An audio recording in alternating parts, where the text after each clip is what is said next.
오늘은 고난이 주는 영적 보화이라는 제목으로 말씀을 선고합니다. 오늘 본문도 다윗의 시인데 여기 윗부분에 제목과 같은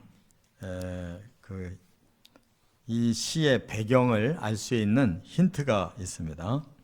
거기에 그렇게 써 있어요. 다윗이 아람 나하라임과 아람 소바와 싸우는 중에 요압이 돌아와 에돔을 소금 골짜기에서 쳐서 12,000명을 죽인 때에, 이렇게 길게 나오는데 요 내용이 사무엘하 8장부터 10장까지 다윗의 전쟁사가 거기에 잘 정리되어 있는데, 그 상황에서 다윗이 너무나 아주 큰 고난을 겪었지만 결국은 다윗은 대승리를 거두게 됩니다.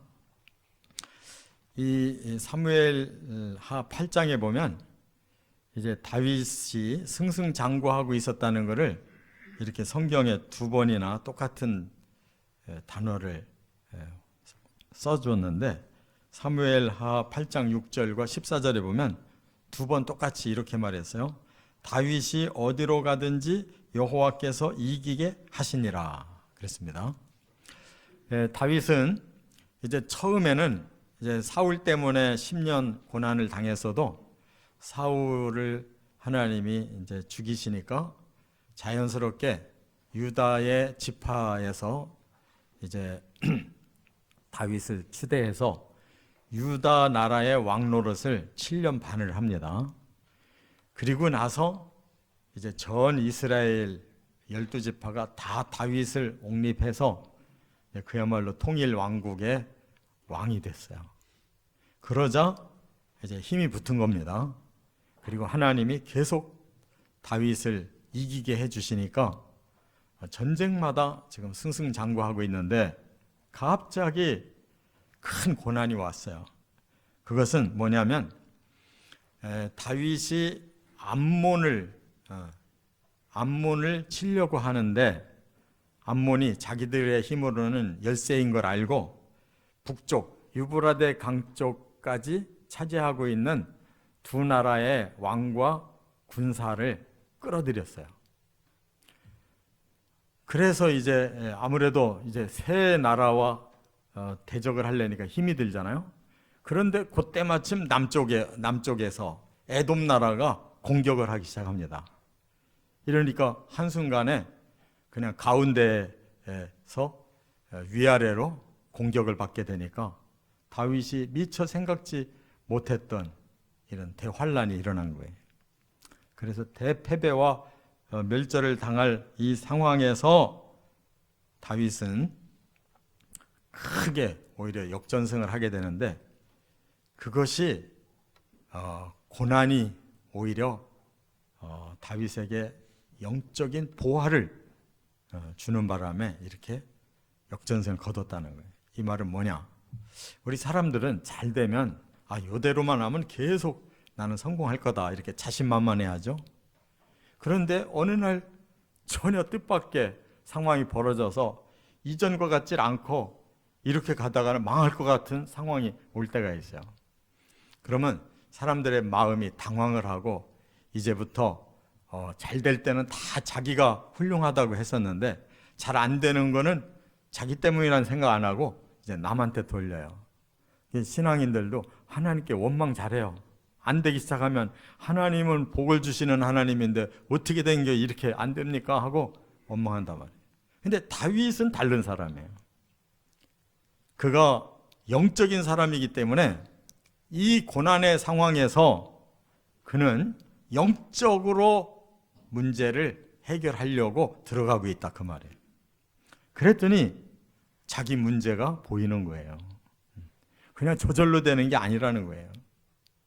그래서 다윗은 거꾸로 그 승승장구하던 그 상황에서 자기가 모르게 하나님 앞에 죄진 것을 깨닫게 되고, 그리고 회개하잖아요. 그리고는 그동안 막 이기면 뭐든지 자기 힘으로 되는 것 같으니 그게 아니구나. 하나님이 나에게 언약을 주셨기 때문에 하나님은 나를 이처럼 사랑하시고 도와주셔서 승리를 주셨구나 하는 걸 깨달으니까 근본적인 하나님의 언약을 다시 붙잡게 되잖아요. 뿐만 아니라 이제는 아무리 뭐 사람과 연합해가지고 뭐 싸운다 할지라도 그렇게 승리하는 게 아니구나. 보통 사람 같으면 저 밑에 더 밑에 있는 애굽에다가 연락을 해가지고 당신들한테 많은 것 후에 줄 테니까 우리를 도와달라 해서 또 같이 뭉쳐서 싸우면 될 것도 같잖아요. 근데 다윗은 그거는 다 헛거다. 정말 전쟁의 승리는 하나님께 달려있다 하는 걸 믿잖아요. 여러분, 오늘 본문이 우리들의 사고방식을 한번 일대 변화시키고 어려운 일을 당할 때 오히려 이것이 우리들에게는 영적 보물을 받는 것처럼 저와 여러분에게 귀한 말씀이 된다는 걸 깨닫는 시간 되시기를 바랍니다. 자, 이 세 가지 단계로 우리가 어떻게 전화위복되는가를 배워야 돼요. 첫째, 1절부터 3절에 보면 하나님께 죄를 회개하라는 그 뜻으로 깨닫게 됩니다. 한번 1절을 같이 읽어봅니다. 하나님이여, 주께서 우리를 버려 흩으셨고 분노하셨사오나 지금은 우리를 회복시키소서. 승승장구하던 다윗에게 갑자기 브레이크가 걸리면서 하나님이 우리를 버리셨습니다. 흩으셨습니다. 분노하셨습니다. 이렇게 말을 하는데 이거 언뜻 들으면 원망하는 말 같잖아요. 아니에요. 다윗은 어떤 전쟁을 할 때 앞에서 보면 항상 하나님께 먼저 기도해봐요. 하나님, 나가서 치해야 됩니까? 아니면 피해야 됩니까? 어떻게 하면 좋습니까? 하고 기도를 하면 하나님 나가서 쳐라. 아니면 숨어라. 아니면 어디에 가서 잠복해라. 구체적으로 작전을 계속 알려주셨거든요. 그런데 지금은 안 된다 이 말이에요. 그러니까 다윗은 자신에게로 돌리는 거예요. 아, 나도 모르는 사이에 내가 하나님 앞에 뭔가 뜻을 거역하거나 죄를 진 바가 있지 않느냐. 그래서 하나님이 이제는 내 편을 들지 않으시는구나. 나를 버리시는구나. 우리 군대를 흩으시는구나. 하나님이 지금 분노를 바라시는구나 라고 깨닫는다 그 말이에요. 할렐루야. 이 쉬운 게 아니에요. 자기가 실패하는 걸 자기에게서 원인을 찾는 사람이 드물어요.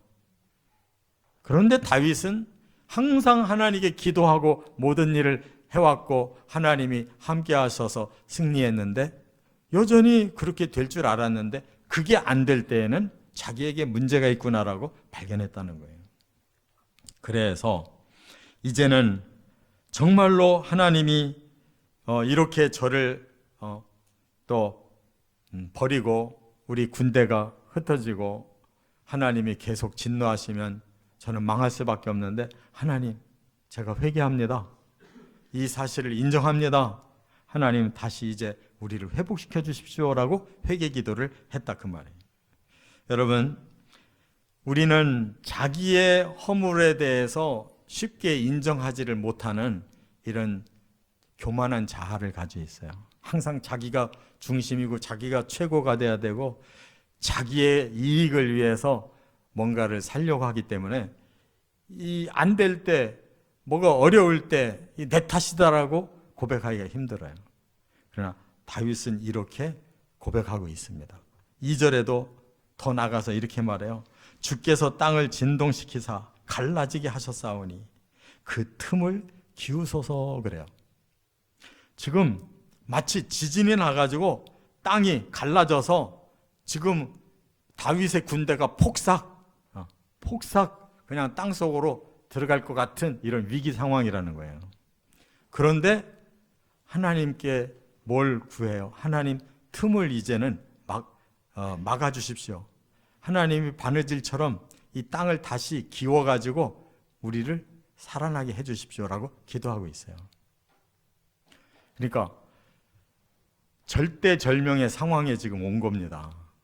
그때 오직 이 죄인을 용서해 주시고 하나님이 벌어진 땅을 다시 기워주시면 회복됩니다 라고 전적으로 하나님의 전능한 능력에 의지하고 있다는 것, 이게 참 믿음인 줄 믿습니다. 또 3절에는 이렇게 말해요. 주께서 주의 백성에게 어려움을 보이시고 비틀거리게 하는 포도주를 마시게 하셨나이다 그랬어요. 이건 무슨 뜻이냐, 이게 좀 우리가 읽으면 조금 단어가 시원찮아 보이는 단어가 여기 나오는데, 주의 백성에게 어려움을 보이시고 그랬어요. 아니 앞에는 지금 땅이 갈라져서 꺼지는 상황인데, 아니 주께서 우리 백성에게 어려움을 보이셨습니다. 이 말이 제가 읽어볼 때, 아니 앞에서는 이렇게 극단적이었는데 겨우 어려움을 보이셨다라는 말이 이게 조금 앞뒤가 안 맞는구나 싶어서 원어를 찾아보니까 그러면 그렇지, 번역이 약한 거예요. 지금 하나님이 버리시고 흩으시고 지진처럼 땅을 갈라가지고 내 군대가 전부 몰살당할 이런 상황인데 그 다음 더하면 더했지 약한 말이 나올 수가 없잖아요. 그래서 요 어려움이라는 단어, 카쉐라는 원어는 혹독함에 빠졌다는 거예요. 너무나 가혹해서 절망 상태입니다, 이런 뜻이란 말이에요.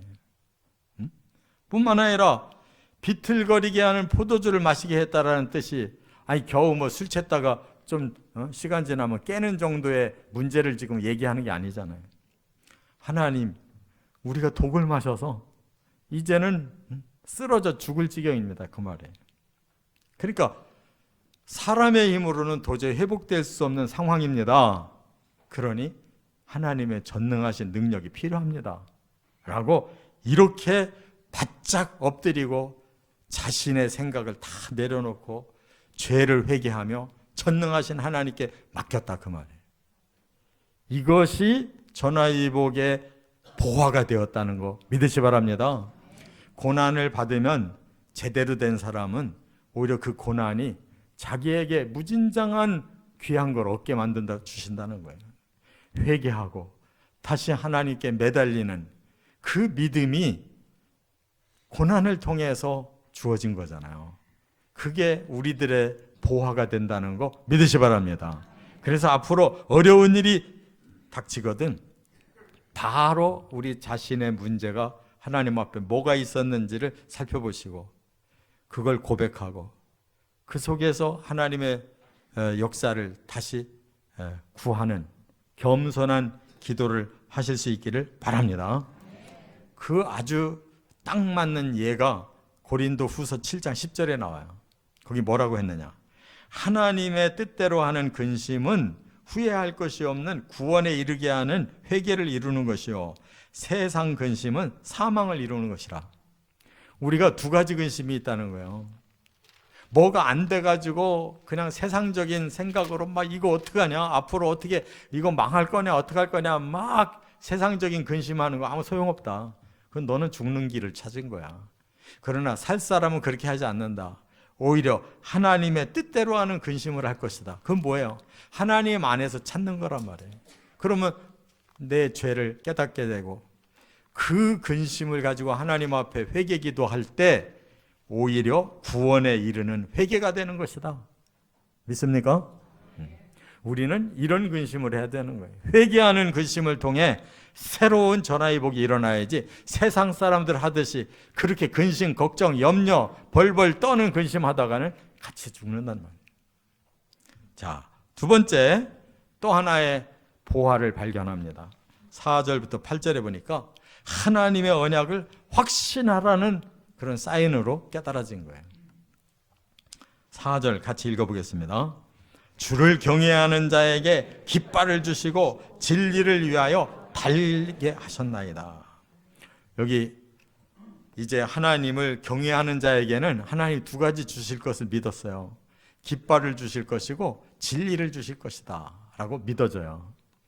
자, 이게 뭘 말하느냐, 다윗이 회개하고 나니까 이제 힘이 나잖아요. 자신감이 생기잖아요. 하나님 앞에 뭐 두렵지 않잖아요. 그러니까 제가 하나님을 제대로 경외한다면 하나님은 깃발을 주실 겁니다. 깃발이 뭐예요? 하나님께서 그래, 이제 너희를 내가 책임져 줄게, 너희에게 승리를 줄게 하는 그 깃발만 하나 세워주시면 우리는 그리로 전부 다 달려가서 진짜로 승리를 거둘 겁니다. 이렇게 믿는 거예요. 하나님이 사인만 한번 주십시오. 한번 깃발을 한번 보여주십시오. 그 말이에요. 그러면 어떤 승리를 거두느냐? 진리를 우리가 성취할 거라는 뜻이에요. 그러면 이 진리가 뭘까? 왜 갑자기 진리라는 말을 할까? 이게 신약에서는 이미 다 드러난 예수님의 복음이잖아요. 너희가 진리를 할지니 진리가 너희를 자유하게 하리라. 진리만 우리에게 주어지면 모든 것은 다 해결된다는 거예요. 그러면 구약에서의 진리는 뭘까? 그거 언약이라고 그래요. 언약.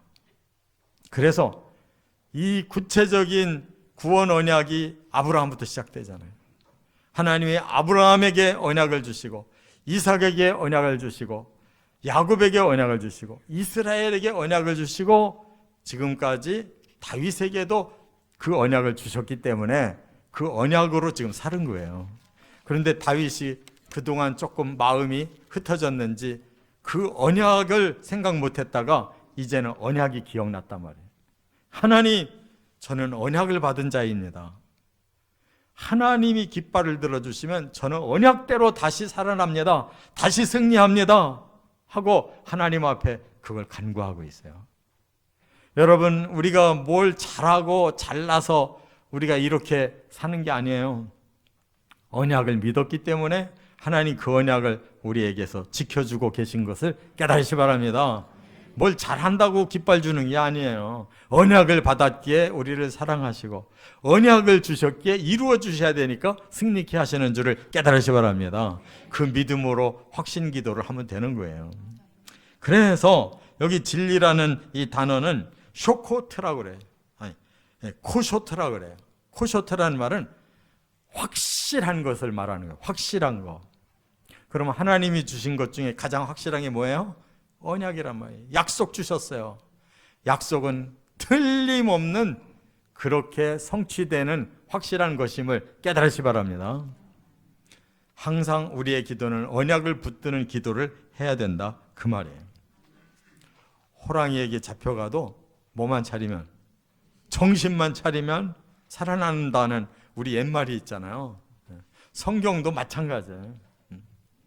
우리가 망하게 생겼어도 언약만 붙잡으면 우리는 다시 언약에 의해서 세워지는 거예요. 회복되어지는 거예요. 믿으시기 바랍니다. 그러니까 지금 기도가 달라져요. 5절에 어떻게 기도했어요? 주께서 사랑하시는 자를 건지시기 위하여 주의 오른손으로 구원하시고 응답하소서. 4절보다 5절은 더 강렬하게 이제 자신감이 생겼어요. 하나님, 저를 사랑하시지 않습니까? 그렇다면 하나님이 건져주시기 위해서는 오른손으로 응답을 주셔야 됩니다. 이 다윗의 한마디 한마디는 하나님을 꼼짝 못하게 만들어요. 얼마나 믿음이 대단한지. 앞에서는 제가 주를 경외합니다 하니까 이번에는 하나님이 저를 사랑하십니다. 이런 영적 배짱이 있어야지. 평소에 뭐 하나님과 밀착이 돼 있어야, 하나님과 동행을 했어야 이런 말이 나오지. 이렇게 하나님을 붙드시기 바랍니다. 언약을 붙들고 이렇게 하나님께서는 우리에게 언약을 한 이상 반드시 지켜주신다는 것도 믿으시기를 바랍니다. 그러면서 여기 6절부터 8절에 다윗이 이제 하나님 꼼짝 못하고 주실 수밖에 없는 과거의 언약을 이렇게 소개하고 있어요. 뭐라고? 하나님, 세겜도 언약대로 주셨습니다. 숫곳도 언약대로 주셨습니다. 바로 그 언약을 받은 것이 에브라임 백성들이고 므낫세 백성 아닙니까? 그랬어요. 여러분, 요단강이 가운데 있으면 서쪽으로는 에브라임과 므낫세가 그냥 큰 땅을 다 차지했어요. 그게 요셉의 자손들이에요. 요단강 오른편에는 이미 가나안 땅 들어가기도 전에 오른편 땅을 므낫세가 반지파가 또 차지했어요. 그 속에 바로 세겜과 숫곳이 있단 말이에요. 그거 어떻게 해서 그렇게 그들 것이 됐느냐? 요 새벽에 하나님이 언약을 내리시니까 그 자식들 에브라임과 므낫세 지파가 오히려 한 지파를 두 지파로 만들어 주셔가지고 그 큰 땅을, 그 세겜과 숫곳을 이미 언약대로 주셨지 않습니까? 이거예요. 여러분, 과거에 이미 주셨던 증거를 찾아서 우리도 그러한 언약을 이루어 달라고 기도하시기 바랍니다. 그러면 꼼짝 못 하시는 거예요. 또 하나가 있어요. 유다에게는 규를 주셨다라고 하는 이 언약을 다윗이 탁 캐치했어요. 어디에 나오느냐? 창세기 48장에 보면 넷째 아들 유다를 위해 예언 기도를 할 때 유다에게 규를 주신다고 그랬어요. 규가 뭐냐면 메시아의 지팡이, 메시아의 통솔력을 말하는 거예요. 그러니까 이 다윗이 바로 유다 지파거든요. 하나님, 제가 바로 하나님의 그 메시아 언약을 받은 자입니다. 저를 사용해 주십시오. 그 말이에요. 그래서 다윗은 이렇게 전쟁에서도 승리하고 어떤 왕보다도 하나님께 쓰임받은 왕이 됐기 때문에 예수님이 그의 자손으로 오신 거예요. 할렐루야. 언약을 그대로 믿었어요. 아브라함에게 주신 언약, 또 다윗에게 주신 언약, 그게 메시아 언약인데 아브라함도 그대로 믿었고 다윗도 그대로 믿어서 그 규가 그야말로 예수님이 아브라함과 다윗의 자손으로 오셨다 그 말이에요. 이러니까 기도 우리는 함부로 하면 안 되지만 하나님의 언약에 의한 기도는 확실하다는 거 깨달으시 바랍니다. 또 하나, 지금 에돔에게 공격을 거꾸로 받고 있잖아요. 지금 큰일 났어요. 그러나 걱정 안 하겠다는 거예요. 왜? 에돔도 결국은 이스라엘의 손에 그냥 주겠다고 이미 그들의 멸망을 예언해 놓으신 말씀을 다윗이 알고 있어요. 그래서 에돔은 신발통이 되고 모압은 무슨 통이 된다고 그랬지? 목욕통이 된다는 거예요. 지금 그거를 얘기하는 거는 그냥 감정으로 얘기하는 게, 그들이 미워서 감정으로 얘기하는 게 아니라 하나님이 앞으로 그 민족을 너희 손에 붙여서 그렇게 만들 거야 라는 것을 붙잡았다 그 말이에요. 지금 자기들이 오히려 그들에게 죽을 것 같은 상황이지만 다윗의 마음은 전혀 안 그렇대요. 왜? 언약을 알았기 때문에 그걸 붙들고 있는 거예요. 그렇게 기도하시기 바랍니다. 끝으로 세 번째, 9절부터 12절, 오직 하나님께만 도움을 청하라는 뜻으로 깨달았다는 거예요. 자, 11절 12절을 읽어보겠습니다. 우리를 도와 대적을 치게 하소서. 사람의 구원은 헛됨이니이다. 우리가 하나님을 의지하고 용감하게 행하리니 그는 우리의 대적을 밟으실 이심이로다. 네. 이제 다윗은 이제는 담대해져 가지고 하나님 앞장서 주시면 우리가 용감하게 하나님 뒤를 따라가겠습니다. 이렇게 말하고 있어요. 지금 상황이 그렇습니까? 아니잖아요. 사방에 포위당했잖아요. 지금 죽을 것 같은 상황이잖아요. 그런데 다윗이 회개하면서 언약이 회복되니까 이제 담대한 기도가 나온 거예요. 하나님, 전처럼 앞장서 주십시오. 우리가 용감하게 주의 뒤를 따라가서 원수를 밟겠습니다 이거예요. 여러분, 기도라는 것은 우리가 믿음으로 하는 거지 현장을 보는 것이 아닌 줄을 깨달으시기 바랍니다. 현장은 그렇지 않을지라도 이미 하나님의 생각을 알았어요. 회개하면 용서해 주시고 언약을 붙잡으면 이루어 주신다는 걸 알았기 때문에 그는 담대하게 하나님 앞장서 주십시오. 우리가 용감하게 주의 뒤를 따르겠습니다. 주님 그 대적들을 밟으시옵소서. 이렇게 해서 결과가 이렇게 됐다는 사실을 깨닫기를 바랍니다. 그렇기 때문에 우리는 너무 걱정하지 말고 눈앞에 있는 것으로 해결하려고 하지 마시라는 거예요. 여기 다윗이 고백했잖아요. 사람의 구원은 헛됨이니이다. 사람들이 뭐 이렇게 전략을 피우고 또 저렇게 화친을 맺고 머리 굴리면은 다 그대로 될 것 같아도 사람이 주는 구원 결국 안 된다 그 말이에요. 그러니까 하나님이 직접 구원을 일으켜 주셔야 가능하다 그 말이에요.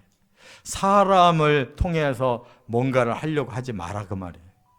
하나님께 직접 구하고 하나님만 믿고 가라 그 말이에요. 할렐루야.